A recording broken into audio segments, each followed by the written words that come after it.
ચૂક્યા છે, તો ત્યાંનો નજારો કેવો હોય તે તમને ત્યાં જઈને બતાવીશું. તો મળીએ વિડીયોમાં આગળ. તો બધાની જેમ તમે વિચારમાં તો પડી જ ગયા હે કે મહારાષ્ટ્ર સુધી તે બાઇક પર ચોમાસાનું મોસમ હોય ને દોસ્તાર લોકો હાથે પહાડોમાં ફરવા જવાનું નક્કી નહીં થાય એવું તો બને જ નહીં. તો અમે મહારાષ્ટ્રમાં આવેલું ફેમસ એવું સ્થળ હરિશ્ચંદ્રગઢ જવાનું નક્કી કર્યું. હરિશ્ચંદ્રગઢ અમારા ઘરેથી ગૂગલ મેપ પ્રમાણે તો 280 કિલોમીટર થાય, પણ ત્યાં જતાં જતાં 300 કિલોમીટર થઈ જ ગયેલું. તો મિત્રો, ઘરેથી સાપુતારા સુધી તો અમને કેટલે વરસાદ નહીં લાગ્યો, પણ જેવા મહારાષ્ટ્રમાં એન્ટ્રી પાડી ને આખા રસ્તે વરસાદ. પણ વરસાદે છે ને ત્યાંના ડુંગરનું વાતાવરણ એટલું સુંદર બનાવી દીધું ને કે અમારી ટ્રીપના પૈસા તો ત્યાં જ વસૂલ થઈ ગયા.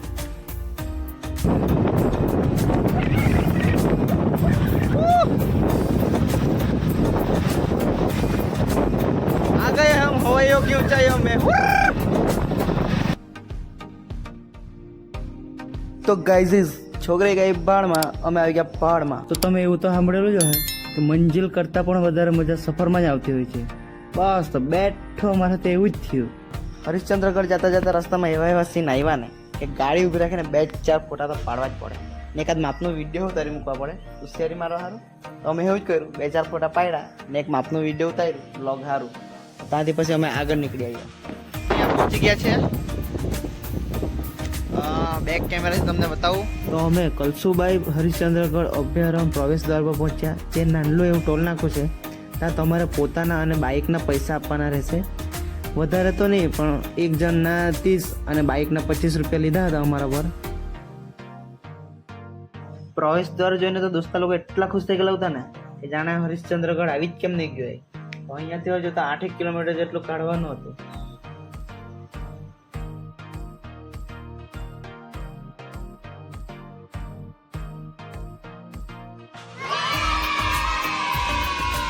એ 300 કિલોમીટર કાપીને બધાના મોઢા તો લટકી જ ગયેલા હતા. પણ ત્યાં પહોંચીને એવું લાગ્યું કે આજ તો સ્વર્ગ નથી ને. સીન જ એટલા કડક હતા ને, તમે જોઈ જ શકો છો.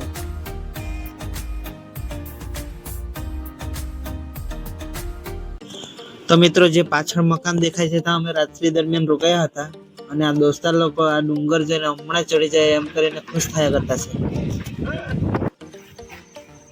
તો ગાઈઝ, અમે ટ્રેકિંગ ચાલુ કરી દીધું છે. આગળ કેવું ટ્રેક છે તે તમને બતાવીએ. તો અમે ફાઇનલી હરિશ્ચંદ્રગઢ આવી ચૂક્યા છે.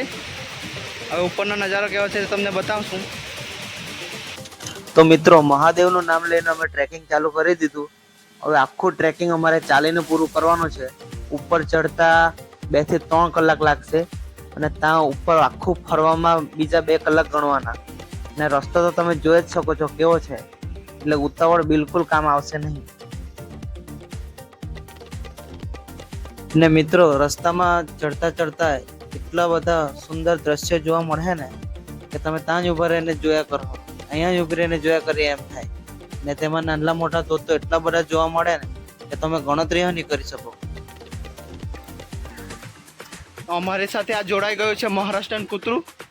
અમે જ્યાં રોકાયેલા હતા અમારી સાથે જ રોકાયેલું હતું ને આ સાથે જ ઉપર ચડતું છે.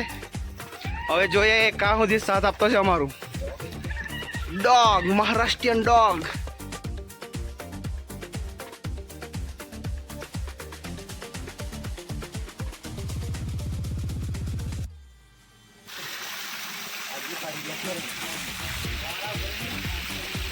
આવા રસ્તા પરથી તમારે જવાનું છે.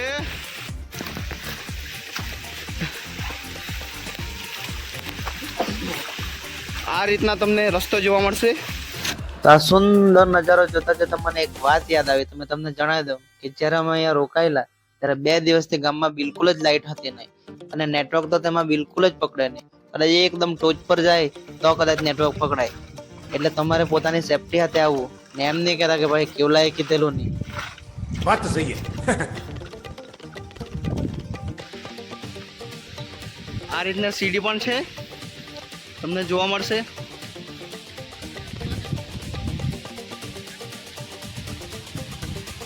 ચાલો જલ્દી ચાલો.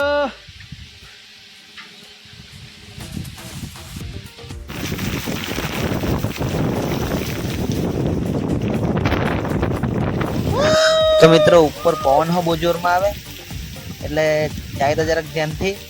ને અમે હવે નાના મોટા ધોધનો આનંદ માણતા માણતા ઉપર પહોંચવાની તૈયારી જ છે હવે.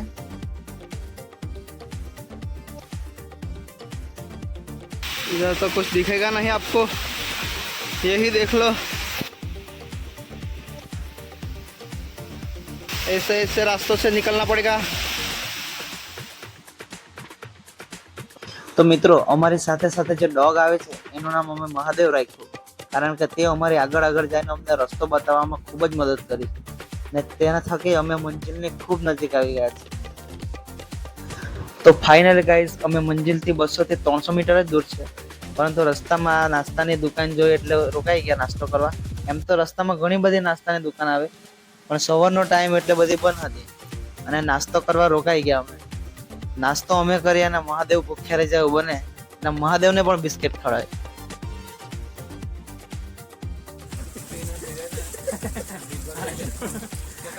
જો આ બે બચરી છે તારી એક મારી લે બાબા પૂરી હે કે. તો ઉપર પણ તમને નાસ્તામાં મેગી, પૌવા, બિસ્કિટ, વેફર, ચા બધું જ મળી રહે.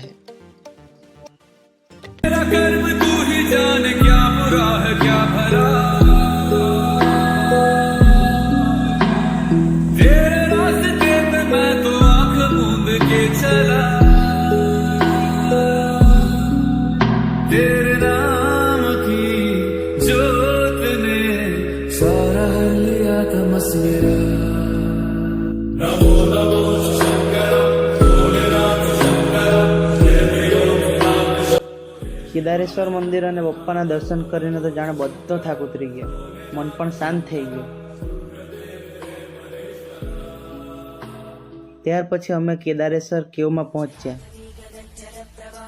કહેવાય છે કે તૂટેલા 3 સ્તંભ 3 યુગને દર્શાવે છે, ત્રેતાયુગ, સત્યયુગ, દ્વાપરયુગ, ને ઉભેલો એક સ્તંભ કળિયુગને દર્શાવે છે.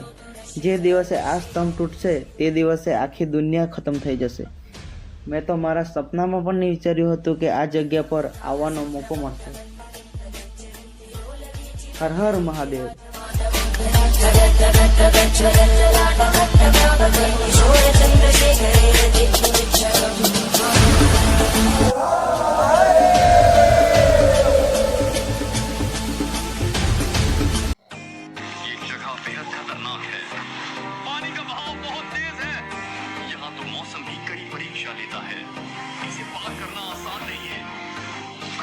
एक कदम आगे बढ़ाओ और 2 कदम पीछे आ जाओ। ये तूफान वाला इलाका है। जिन जगहों में दुनिया के सबसे अजीब मौसम होते हैं, ये उनमें से एक है। यहाँ टॉर्नेडोज, थंडरस्टॉर्म्स और कैटरीना जैसे हरिकेन आते हैं।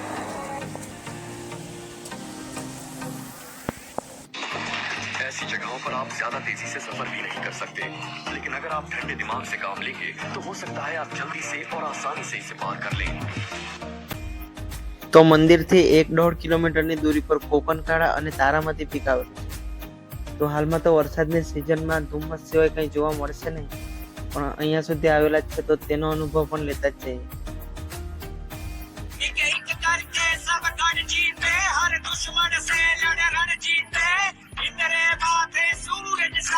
छत्रपति वीर शिव चमके।